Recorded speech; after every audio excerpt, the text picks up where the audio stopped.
Eng kuchli zarba beradigan besta futbolchi, birinchi o'rindagi futbolchi esa to'pni tepib yorib yuborgan. 5-o'rinda Roberto Carlos. Roberto Carlos imkonsiz narsalarni oddiy ko'rsatardi. Uning chap oyog'i portlovchi kuch hosil qilib, erkin zarbalarni to'xtatib, bo'lmas raketaga aylantirardi.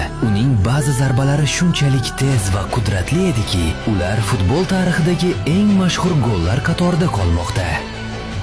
4-o'rinda Federico Valverde. U zamonaviy futbolda eng kuchli zarba beradiganlardan biri. Do'q-puluqmi yoki tegi-puluqmi metrdan bo'lsin, u to'pga ajoyib kuch va aniqlik bilan urishi mumkin. Uning uzoqdan otiladigan zarbalari uning belgisiga aylandi. Darvozabonlar uni tayyorlanayotganini ko'rsa, o'zlarini xavfsiz his qilishmaydi.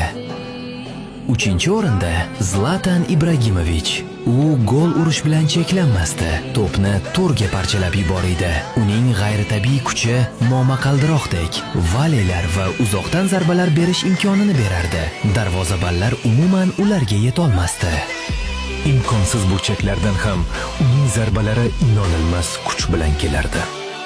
2-o'rinda Cristiano Ronaldo. U to'pni maksimal kuch bilan urish san'atini mukammallashtirdi. Uning mashhur naqshband erkin zarbalari va uzoqdan raketalari tezlik, harakat va aniqlikni birlashtirib, darvozabonlar uchun dahshatga aylandi. Eng yuqori cho'qqisida har bir erkin zarba gol imkoniyatidek tuyulardi.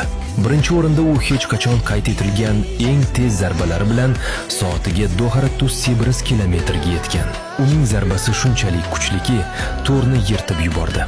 Taxminingizni izohda yozing.